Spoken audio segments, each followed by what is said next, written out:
Kamusta po mga kababayan? Sana po nasa maayos po kayong kalagayan. Si Kamanong po inyong lingkod ay nagbabalik po muli at tayo po ay magsama-sama magkomentuhan dito po sa Tambayang Makabayan. Mag-umpisa na po tayo. Ngayon po ay araw ng kalayaan o Independence Day. Nagdiriwang po ang ating bansa. Pero sa kabila nun, ay hindi po natin natatamasa ang kalayaan ng ating bansa. Dahil po nabigyan po tayo ng sindikatong gobyerno di umano. At pinangunahan po ng ating Vice President sa Davao City ang Independence Day. At pakinggan po natin ang kanyang pahayag, mga kababayan. At komentuhan po natin. Mag-umpisa na po tayo.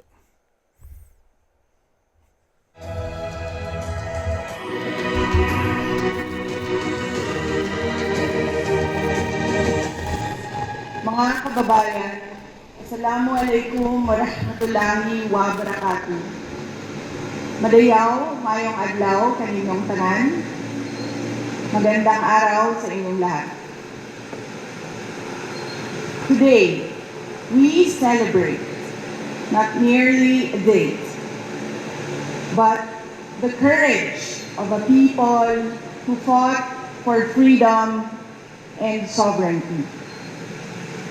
Noong Hunyo 12, 1898 sa Kawit, Cavite, ipinahayag ni Pangulong Emilio Aguinaldo ang pagsilang ng isang malaya at nagsasariling bansang Pilipinas. Matapos ang mahigit 300 taon ng pananakop. But freedom was never a gift. It was paid for and earned through courage. It was paid with Filipino grit and bravery. When the Treaty of Paris transferred our homeland from one colonial master to another, without the consent of the Filipino people, our forebears refused to be bought and sold like property. Pinili nila ang paglaban kaysa pagsuko, ang dangal kaysa pagpapasakop. This is our inheritance. Lumaban tayo sa bawat puwersang nagtatangkang magdikta ng ating kapalaran. Thousands gave their lives so that one flag and one flag alone would fly over this republic. That is our identity. That is our duty. We fought for our sovereignty against foreign invaders. But sovereignty is not lost only to those who come from foreign shores. Nawawala rin ito sa tuwing ang serbisyo publiko ay nagiging pribadong negosyo. Kung ang mga opisyal ng gobyerno ay sindikato sa pagnanakaw ng pera ng bayan. Every peso stolen from the people's treasury steals a child's freedom from hunger. It steals a student's freedom from illiteracy or substandard education. It steals a patient's freedom to obtain quality health care. It steals a worker's freedom to earn a decent living. Every ghost project is a classroom never built. Every corrupt contract is a road that was never built for farmers to bring their produce to the market. Ang korupsyon ay hindi lamang pagnanakaw ng pera. It steals opportunity, it steals dignity, and it steals hope. And ultimately, it steals freedom itself. Rizal, Bonifacio, Luna, and thousands of other Filipino heroes fought so that every Filipino could live with justice, dignity, opportunity, and hope. Mga kababayan, freedom is never permanent unless it is defended. Sovereignty survives only when a people refuse to surrender it. Hope survives when citizens refuse to accept bad governance as their destiny. Hope survives when citizens act together, have their voices heard, demand what our heroes fought so gallantly for. The right of every Filipino to a dignified human life. Hope survives when our people believe they have a better future. On this Independence Day, let us resolutely stand up for truth, for accountability, for freedom, and for sovereignty. Piliin natin ulit ang paglaban kaysa pagsuko, ang dangal kaysa sa pagpapasakop. Piliin natin ang katotohanan. Piliin natin ang pananagutan. At higit sa lahat, piliin natin ang pag-asa. Mubarog ug makigbisog kita batok sa tanang puwersa nga musulay sa pagbuot sa atong kapalaran.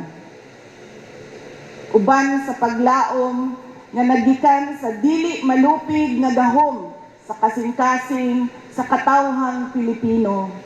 Ang Independence Day mao ang atong adlaw sa paglaom nga ang kagawasan ug soberanya maugyod ang atong tinuod ug malungtarong kabilin. Mga kababayan, ang lahat ng ginagawa natin ay para sa Diyos, sa bayan, at bawat pamilyang Pilipino. Syukran. Yan po mga kababayan, ang ating Vice President at ang ating future President, mga kababayan. At painggan din po natin yung isang interview po sa kanya ng mainstream media. Ito po, i-set up ko lang po mga kababayan kung ano po ang sinasabi ng ating Vice President. Ito po, painggan po natin. Live Mindanao. Bril, kamusta ang naging pagdiriwang dyan? Nikki, mismong si Vice President Sara Duterte ang nanguna sa pagdiriwang ng 128 araw ng kalayaan dito sa Rizal Park sa Davao City. Nag-alay ng bulaklak ang pangalawang Pangulo sa ribulto ng ating pambansang bayani na si Dr. Jose Rizal. Dumalo rin si Davao City Vice Mayor Rigo Duterte at iba pang security cluster at empleyado ng lungsod. Matapos ang aktibidad, nagpaunlak ng panayam si VP Sara. Binigyang diin ng bise na hindi lamang sa pananakop ng mga dayuhan nawawala ang kalayaan ng bansa, kundi maging sa korupsyon umano sa gobyerno. Pakinggan natin ang pahayag ni VP Sara. Yung mga matataas na opisyal ng ating pamahalaan, kasama na ang Pangulo, ay malasindikato sa pagnanakaw ng pera ng bayan. Sinabi ko nga kanina, di ba? Every peso that is stolen is pagkawala ng dignidad ng bawat Pilipino.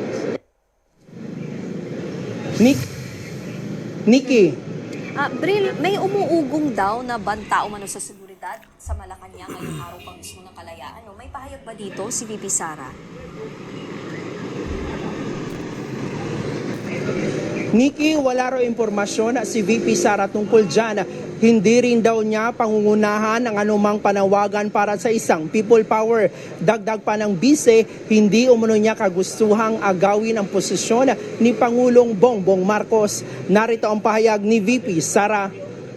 Hindi ko din gusto yon. Hindi ko gusto agawin yung posisyon ni Bongbong Marcos. Gusto ko makita ng taong bayan hanggang sa dulo kung gaano ka walang hiya si BBM.